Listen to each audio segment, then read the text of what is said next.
Bon, la fin d'année arrive à grands pas. Et qui dit fin d'année dit souvent cadeau client. C'est un super geste commercial, on est d'accord, mais ça peut vite devenir un vrai casse-tête fiscal. Alors, la question c'est comment on fait pour faire plaisir à ses clients sans se fâcher avec le fisc? On va décortiquer ça ensemble et surtout voir les règles qui s'appliquent pour 2025. Alors, pour y voir clair, on n'a pas sorti ces infos de notre chapeau, hein. On se base sur une publication vraiment sérieuse, rédigée par des experts du sujet. Et ces experts, qui sont-ils? Eh bien, il s'agit du cabinet d'expertise comptable parisien Secofi. Et, petit détail qui a son importance, ils existent depuis 1971. Autant dire qu'en matière de fiscalité, ils savent de quoi ils parlent.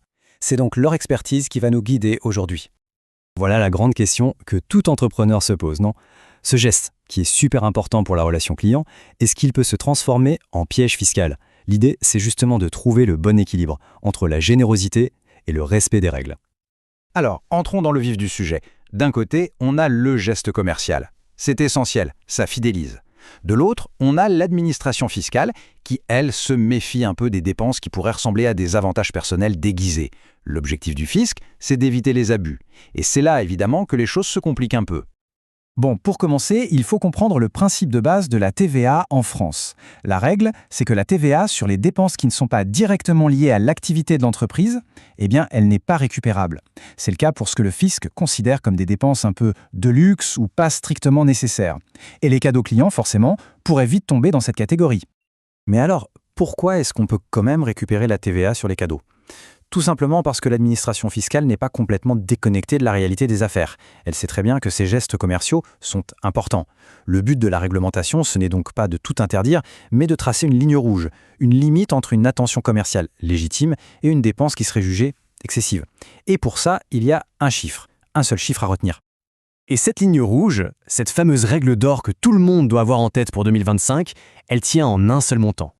Le voilà, le chiffre magique 73 €.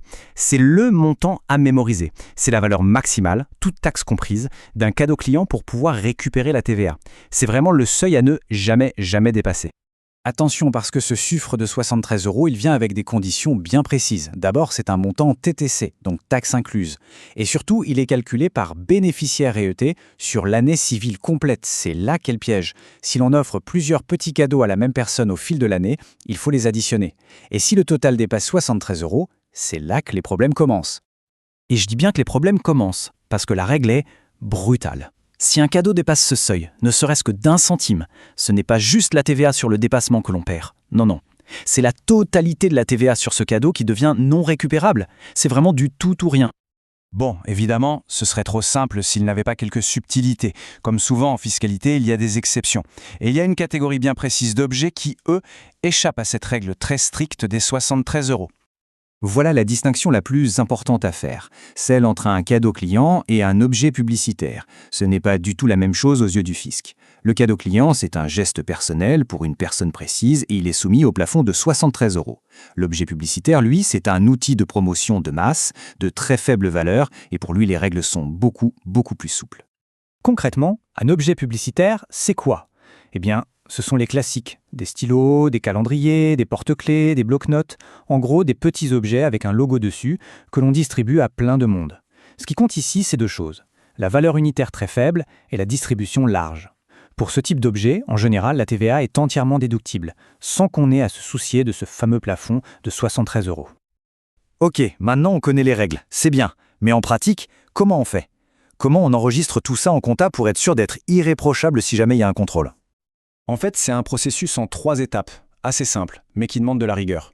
Étape 1, on enregistre la dépense dans le bon compte comptable, le fameux compte 623, cadeau à la clientèle. Étape 2, et ça c'est absolument non négociable, on conserve toutes les preuves d'achat, les factures. Et enfin, étape 3, on documente chaque cadeau, pour qui, quel montant et à quelle date. Et pourquoi est-ce qu'on insiste autant là-dessus, sur cette documentation?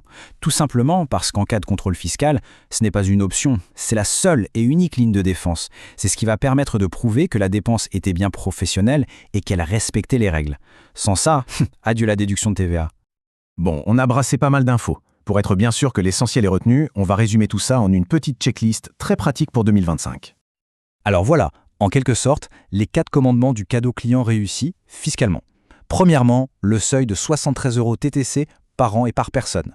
Deuxièmement, on fait bien la différence avec les objets publicitaires de faible valeur. Troisièmement, on passe tout ça dans le bon compte comptable, le 623. Et quatrièmement, et c'est peut-être le plus important, on garde une trace de tout. Facture, nom, date. Si on respecte ça, on est tranquille. Finalement, on voit bien que tout est une question d'équilibre. L'équilibre entre la générosité commerciale, qui est nécessaire, et la rigueur fiscale, qui est obligatoire. Maintenant, les cartes sont sur la table. La question n'est donc plus de savoir quelles sont les règles, mais plutôt quelle stratégie mettre en place dans son entreprise pour optimiser cet équilibre en 2025. La réflexion est ouverte. Merci d'avoir suivi cette analyse.